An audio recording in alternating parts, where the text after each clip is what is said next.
Message किया है राधा स्वामी जी। जी राधा स्वामी जी। जी राधा स्वामी जी। आज क्या है? आज 26 जनवरी है।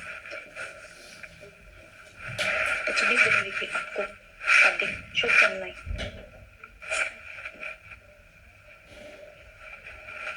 देशभक्ति गीत भी गूंज रहे हैं, लेकिन इसी शोर के बीच अगर कोई आवाज सबसे धीमी है तो वह है हमारी रूह की आवाज। गुरु प्यारी साथियों, आज का जो स्पेशल रूहानियत भरा सत्संग संत तुलसी साहब जी से लिया गया है, आज आपसे पूरा जरूर सुने, आपका शुक्रिया होगा।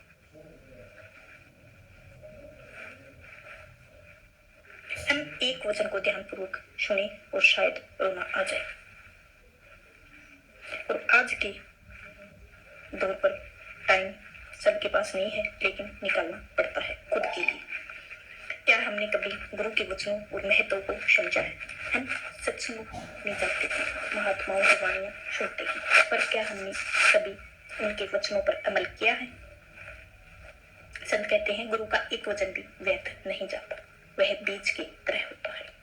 समय आने पर अवकाश और अवश्य फल मिलता है। सत्संग यही दिखाता है कि गुरु का वचन तुरंत फल दे या देर से दे, कभी खाली नहीं जाता है। जो रूह गुरु के वचन पर टिक जाती है, उसके द्वार पर खुद परमात्मा आते हैं। इसीलिए सभी को गुरु से कुछ कहा तो बस देर ही रखो, विश्वास रखो, प्रतीक्षा करो। गुरु का वचन ईश्वर का मोहर जैसा होता है। तुलसी साहब जी ने आज सत्संग में यही समझाने की कोशिश कर रहे हैं कि हमारी रूह जो कई जन्मों 84 लाख योनियों की जेल खाने में भटक रही है, आजाद कैसी होगी? तुलसी साहब कहते हैं कि जिस दिन बाहर का शोर बढ़ जाता है, उसी ही दिन भीतर की पुकार दब जाती है। आज देश आजाद है मगर मन कैद में है। आज कानून मुक्त है मगर आत्मा बंधी हुई है। और जो आत्मा बंदी हो, वहां आजादी सिर्फ एक शब्द बनकर रह जाती है। तुलसी साहब साफ कहते हैं कि गुलामी तलवारों से नहीं होती, गुलामी मन से होती है। जब मन काम के पीछे दौड़ता है, तब लोग इशारा करता है, रूह के बिना पीछे चल पड़ती है। तब समझ लेना कि जंजीरें दिख नहीं रही हैं, लेकिन बंधन सबसे गहरी है। अंग्रेज चले गए, लेकिन काल अभी बैठा है। सत्ता बदल गई, लेकिन मौत का हुक्म अभी भी चलता है। सांस आज भी आधार है और हिसाब की घड़ी हर पल करीब आ रही है। तो आज के सत्संग के वचन है जो तुलसी काया कांच की, काया में अभिमान, सांस गए कुछ हाथ में, फिर क्या रोना जान। इस एक शब्द में तुलसी साहिब ने पूरी जिंदगी पलट दी है। कहते हैं कि यह देह कांच से भी नाजुक है, इसे पहाड़ जैसा अहंकार भर लेते हैं। आज खड़े हैं, बोल रहे हैं, झंडा फहरा रहे हैं, लेकिन अगर अगली सांस ने इनकार कर दिया तो कौन अधिकार बचा रहेगा? सोचो, उस दिन का संविधान बोलेगा ना पद बोलेगा ना पहचान बोलेगी। उस दिन अगर कुछ बोलेगा तो सिर्फ वही बोलेगा जो भीतर कमाया गया है। 26 जनवरी सिर्फ याद दिलाने का दिन नहीं है, वह देश कैसे आजाद हुआ था यह दिन पूछने आया है। क्या तुम आजाद है? तेरी रूह आजाद है या मन अदालत में रोज सजा काट रही है? तुलसी जी समझाते हैं, जब तक मन राजा बना बैठा है, आत्मा कैद ही रहेगी। कैदी के तिरंगे से नहीं, सच आजादी से मिलेगी। हम बाहर झंडा फहराते हैं, लेकिन भीतर झुकते नहीं हैं। भीतर तभी भी क्रोध बैठा है, अहंकार बैठा हुआ है, भय बैठा हुआ है। तुलसी साहब कहते हैं कि जिस रूह की मृत्यु का डर सताता है, वह रूह स्वतंत्र नहीं हो सकती है। असली स्वतंत्रता तो वह है जहाँ मौत भी आदेश ना दे सके। स्वतंत्रता का नाम के बिना संभव नहीं है। आज अगर इस 26 जनवरी को आपको संकल्प लेना है, तुलसी साहिब कहते हैं, अपने मन की गुलामी से विद्रोह करो। बाहर दुश्मनी नहीं, भीतर बंधन नहीं। जब तक भीतर की जंजीरें नहीं टूटेंगी, बाहर की आजादी अधूरी ही रहेगी। यह सत्संग उसी अधूरी आजादी को पूरा करने की पुकार है। यह आवाज तुम्हें देशभक्ति नहीं, आत्मभक्ति बनाने आई है। क्योंकि जिस दिन रूह आजाद होगी, उसी दिन भीतर अपने आप मालिक की पहचान हो जाएगी। तो गुरु प्यारे सभी इंसान सबसे बड़ी भूल यही है कि वह अपनी कैद को पहचान नहीं पाता है। उसे लगता है वह स्वतंत्र है क्योंकि वह चलता है, बोलता है, निर्णय लेता है। लेकिन तुलसी साहब जी बताते हैं, पूछते हैं कि क्या तूने अपनी मौत का समय तय कर सकता है? अगर नहीं तो समझ ले तू स्वतंत्र नहीं है। जिस सत्ता के हाथ में तेरी सांस है उसी के हाथ में तेरी आजादी है।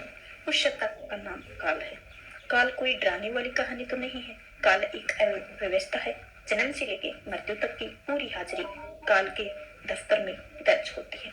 तुलसी साहब कहते हैं काल सबसे चालाक जेल है जिसकी दीवारें दिखाई नहीं देती हैं।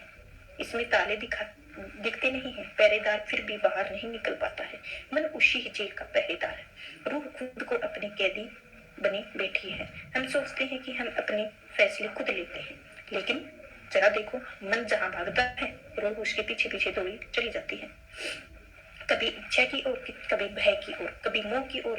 और तुलसी साहब कहते हैं कि जिस रूह को मन घसीट कर ले जाए वह रूह स्वतंत्र कैसे कहलाएगी? स्वतंत्रता वहां होती है जहां मन आदेश माने और रूह नहीं। काल के जेल में सबसे बड़ा हथियार समय नहीं, मोह है। तुलसी साहब कहते हैं कि काल तुम्हें सीधे नहीं पकड़ता है, वह तुम्हें उलझाता है। परिवार में, शरीर में, मान सम्मान, धन दौलत सभी की वह रस्सी बनाता है। रूह उन रस्सियों को माला समझकर गले में डाल लेती है। जब तक समझ में आता है सांस की गिनती पूरी हो जाती है। तुलसी साहब साफ कहते हैं कि मृत्यु अचानक नहीं आती है, वह रोज आती है। हर सांसें निकलती है, मौत की तरफ कदम बढ़ाती है। लेकिन काल की चाल यही है कि वह तुम्हें भविष्य में उलझाए रखता है और वह कहता है कि काल कर लेंगे और कल सुधर लेंगे, कल भजन कर लेंगे। यही काल का सबसे प्रिय शब्द है जो आज डाल देते हैं, काल की ताकत को भी देते हैं। और तुलसी कहते हैं कि आज ही वह द्वार है जहां से रूह निकल सकती है। कल तो काल का इलाका है। इसीलिए संत कहते हैं आज का नाम पकड़, आज सिमरन कर, आज मन को रोको, क्योंकि जब काल आएगा तब न समय बचेगा न अवसर बचेगा। इस जेल खाने में सबसे कैदी पता चलता है कि अपने बंधुओं और जीवन को समझ बैठा है।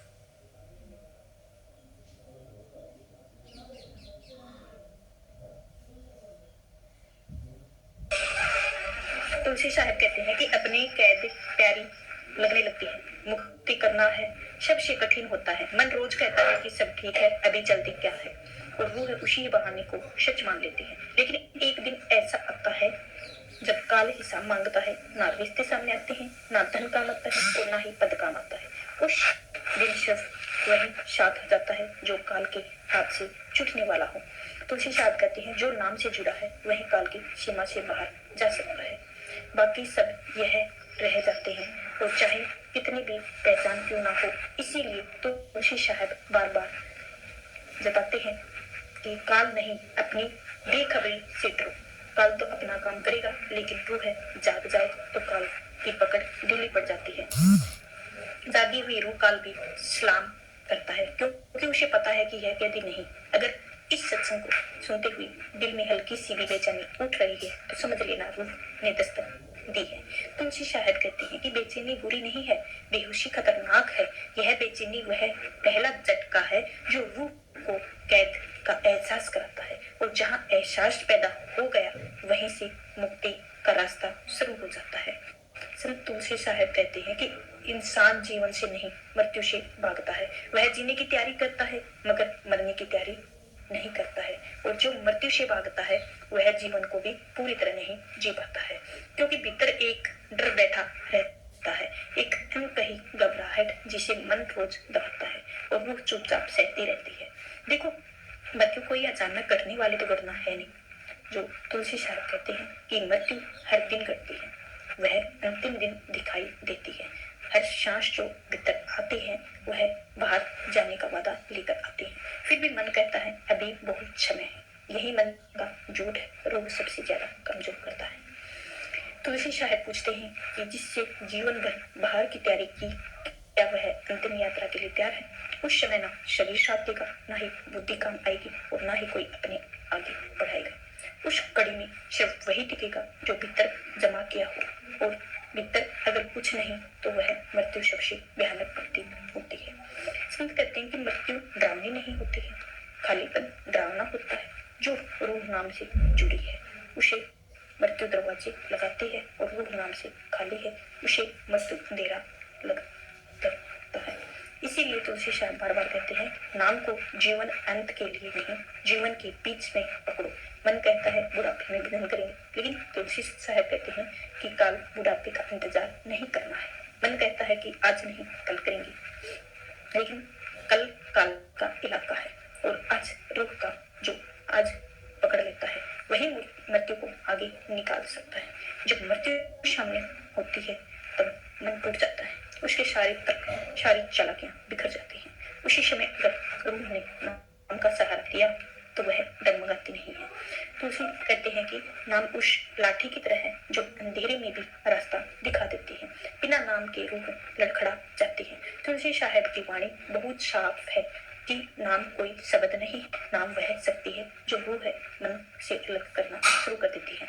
जब सिमरन चलता है तब धीरे धीरे शांत होने लगता है। रूह पहली बार अपनी अलग पहचान महसूस करती है। वहीं यही क्षण जहाँ मुक्ति की यात्रा शुरू होती है। मृत्यु के डर से मुक्ति होना का एक ही उपाय है कि मृत्यु को देख लेना। तुलसी साहब कहते हैं कि जो रोज मरना सीख लेता है वही सच में जीना सीख लेता है। रोज सिमरन में बैठना, रोज मन को रोकना, रोज संसार से घोड़ा हटाना, यही रोज की मृत्यु है और यही असली साधन है। जब रूह नाम से जुड़ती है तो भीतर एक भरोसा पैदा होता है। वह भरोसा, वह तर्क जो नहीं आता है वह अनुभव से आता है। फिर मृत्यु की कल्पना डर से नहीं होती है, क्योंकि रूह है जान लेती है कि शरीर नहीं हूँ मैं, मन नहीं हूँ, वह हूँ जो सबसे इन सब से अलग है। तुलसी साहब जी फरमाते हैं कि काल की पकड़ बहुत ही मजबूत है, लेकिन एक जगह से वह भी कमजोर पड़ जाते हैं। उस जगह का नाम है काल। शरीर को पकड़ता है, मन को पकड़ता है, यादों को पकड़ता है, लेकिन नाम से जुड़ी रूह उसकी पकड़ को फिसलने लगती है। इसीलिए काल नाम से डरता नहीं, लेकिन परेशान जरूर होता है, क्योंकि नाम उसकी सबसे बड़ी सीमा है। नाम कोई बाहरी जप नहीं है, नाम कोई दिखावे की क्रिया नहीं है। तुलसी साहब फरमाते हैं कि नाम वह डोर है जो रूह को भीतर की ओर खींचती है। जब तक यह डोर हाथ में नहीं आती है तब तक रूह संसार की हवा में उड़ती रहती है, लेकिन जिस दिन यह डोर पकड़ में आती है उसी दिन भटकाव खत्म होने लगता है। सिमरन का पहला असर बाहर नहीं भीतर दिखता है।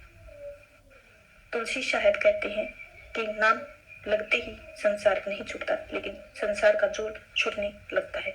वही बातें जो पहले मन को खींचती हैं और दिल्ली पड़ने लगती हैं, वही इच्छाएं जो पहले आदेश देती थी और अब निवेदन करने लगती हैं। यह परिवर्तन धीरे होता है लेकिन गहरा होता है। काल की सबसे बड़ी चाल तो यह है, वह नाम को टालने के बहाने देता है। कभी थकान का बहाना, कभी व्यस्तता का बहाना, कभी आलस्य का बहाना। तुलसी साहब जी कहते हैं जिस दिन नाम सबसे कठिन लगने लगता है उसी दिन काल सबसे करीब होता है। जिस दिन नाम सहज लगने लगता है समझ लेना कि रूह उसकी पकड़ से बाहर निकलने लगी है। सिमरन में बैठते हैं मन भागने लगता है। यह कोई गलती नहीं है, यह मन की आखिरी कोशिश है। तुलसी साहब कहते हैं कि मन उस राज्य को छोड़ना नहीं चाहता है जहाँ वह राजा बनकर बैठा है। इसीलिए वह यादें लाता है और कल्पनाएं लाता है, नींद लाता है, लेकिन रूह शांत बैठी रहती है, धीरे धीरे मन को थका देती है।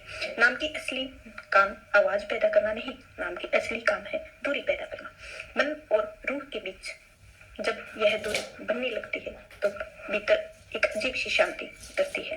तुलसी साहब कहते हैं कि यह शांति साधारण नहीं होती है, यह वह संकेत है कि रूह अपनी जड़ों की ओर लौटने लगी है। काल तब तक ताकतवर है जब तक रूह बाहर की ओर बढ़ती रहती है। जैसे जैसे रूह भीतर मुड़ती है काल की सीमा शुरू हो जाती है। तुलसी साहब कहते हैं कि काल की दुनिया फैलाव की नहीं, फैलाव की है, नाम की दुनिया सिमटाव की है। जितना भीतर जाओगी उतना ही काल से दूर जाओगी। धीरे धीरे रूह को एहसास होने लगता है कि वह अकेली नहीं है, कोई है जो भीतर सहारा दे रहा है, भीतर कोई सहारा दे रहा है, कोई शक्ति जो बिना शब्दों के मार्ग दिखाती है। तुलसी कहते हैं कि यह सहारा गुरु की कृपा है जो नाम की रूप में भीतर काम करती है। बाहर गुरु दिखाई दे ना दे, भीतर गुरु हर एक्शन में साथ रहते हैं, साथ चलते हैं। जब यह भरोसा गहरा हो जाता है तब मृत्यु का हर बेला बढ़ने लगता है। सॉरी इंटरप्ट ढीला पड़ने लगता है, क्योंकि रूह जान लेती है कि अनजान अंधेरे नहीं जा रही है, उसी दिशा में जा रही है जहाँ आई थी।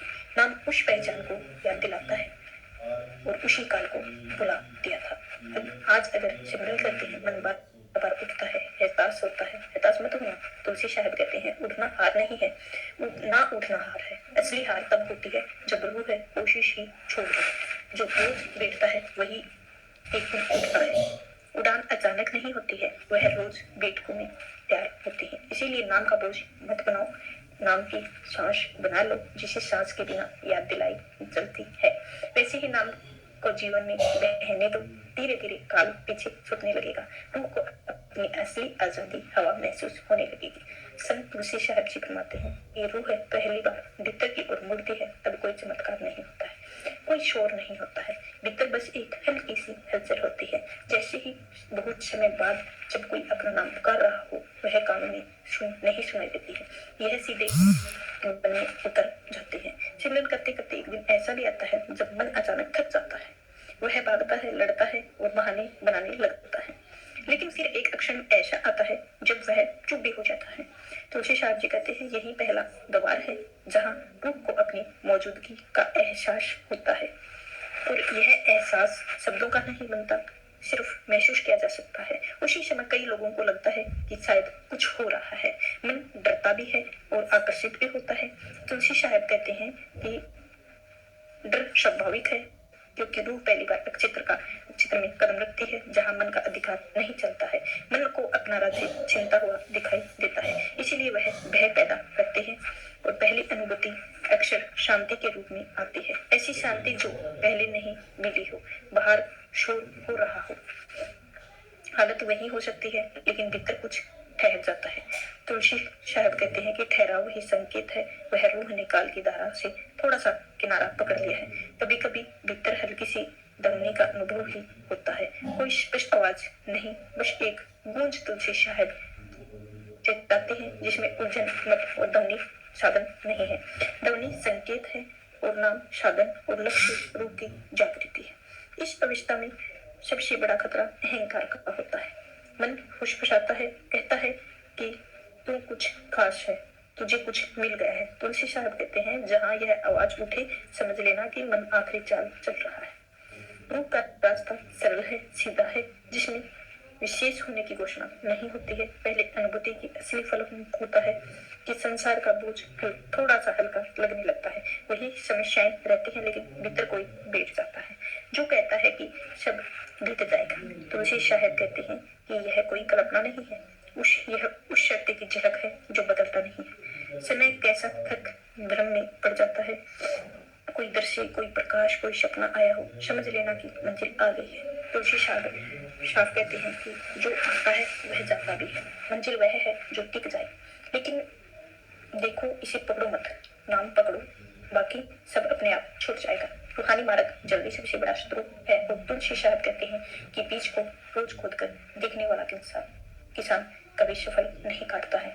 समरन का समय दो, धैर्य दो, धीरे धीरे पकड़े रखो और वही मीठा होता है। एक दिन ऐसा आता है, रूह को भीतर से बुलावा महसूस होता है। यह बुलावा शब्दों का नहीं होता है, यह खिंचाव का होता है। कोई कह रहा है, आओ यहाँ शांति है। तुलसी साहब कहते हैं, यहाँ गुरु की मूल कृत्या है जो बिना देखे मार्गदर्शन करते हैं। इस अवस्था में साधक को बस एक काम करना होता है, वह नियमित बैठना, बिना अपेक्षा, बिना डरे, बिना तुलना। कहते हैं, जो बैठता है वही रोज मरता है, जो रोज मरना सीख लेता है वही सच में अमरता की ओर बढ़ता है। जब रूह भीतर टिकने लगती है, तब भीतर का संसार धीरे धीरे खुलने लगता है। यह खुलना किसी दरवाजे के अचानक खुलने जैसा नहीं है, यह जैसे पर्दा हटने लगा जैसे ही होता है। पहले जो था वही दिखने लगता है, बस साफ दिखाई देता है।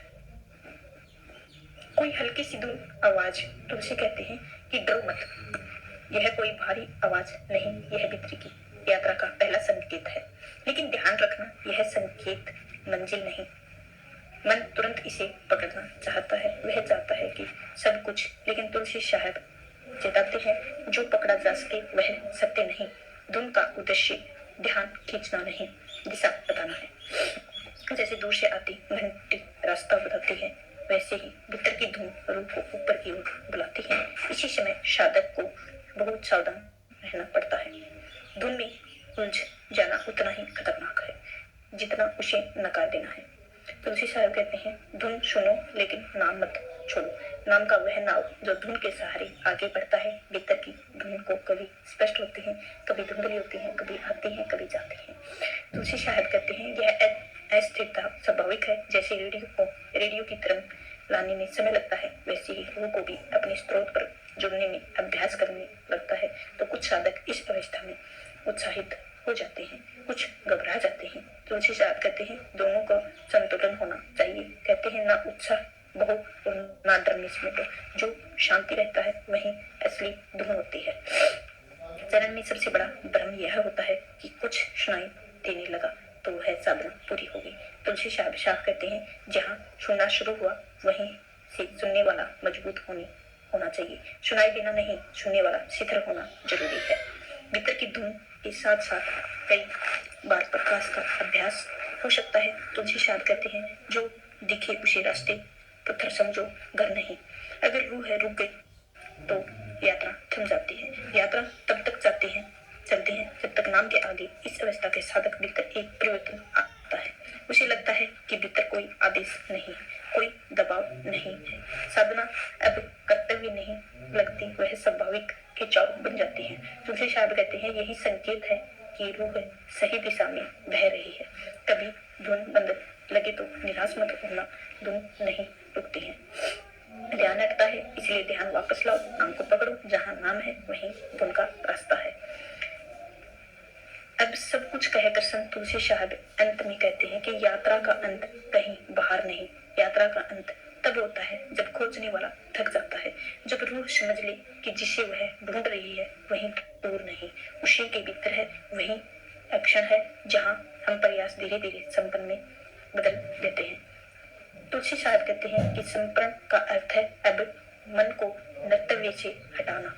अब निर्णय मन है नहीं है, दिशा भीतर की शांति तय करती है। इस अवस्था में साधक कुछ पाने नहीं बैठता, वह बस बैठता है। यही तुलसी सबसे बड़ी उपलब्धि बन जाती है। इस समय रूह को साफ दिखाई देने लगते हैं और जीवन एक दौड़ नहीं है, जीवन एक सीख है। हर दुख, हर सुख, हर ठोकर उसी ओर जाने के लिए जहाँ रूह खड़ी है। तुलसी साहब कहते हैं, जिस दिन शिकायत खत्म हो जाए उस दिन समझ लेना कि रूह घर के बहुत ही पास आ गई है।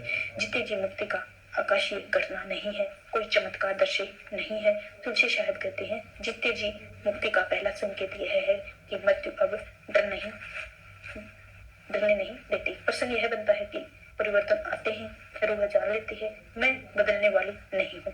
बदलता तो सिर्फ रूप है। इस अवस्था में संसार चलता रहता है, लेकिन पकड़ ढीली हो जाती है। रिश्ते कहते हैं लेकिन बंधन नहीं होते हैं, कर्म होते हैं लेकिन कर्तापन नहीं रहता है। तुलसी साहब कहते हैं, यही वह हमारी आजादी है। ना कोई छीन सकता है, न कोई रोक सकता है, न कोई सिमरन से अलग कर सकता है। वह अभ्यास नहीं रहता, वह स्मृति बन जाती है। जैसे माँ को याद करने के लिए प्रयास नहीं करना पड़ता, वैसे ही नाम भीतर अपने आप चलता है। तुलसी साहब कहते हैं, जहाँ नाम खुद चलने लगे समझ लेना रूह ने भार उतार दिया है। इस अवस्था में किसी को कुछ साबित करने की जरूरत नहीं है। मौन ही उसकी भाषा बन जाती है। तुलसी साहब कहते हैं, जिसके भीतर सच उतर जाए उसी के शब्द कम हो जाते हैं। अब लौटकर 26 जनवरी और देखो, और देश की आजादी हमें बाहर से मिली है, लेकिन रूह आजादी भीतर से आती है। संविधान हमें अधिकार दी है, लेकिन नाम हमें निर्भयता दी है। तुलसी साहब कहते हैं, जिस रूह को काल का डर नहीं वही सच्ची तरह से स्वतंत्रता है। आज अगर हम पूरे सत्संग के बाद दिल में यह भाव उठे कि अब जीवन को हल्का होकर जीना है, तो समझ लेना सत्संग को पूरा जरूर सुनना और संकल्प लेना कि नाम हमें लेना है, ठान लेना है। अंतिम पुकार यही है कि देह कांच की है,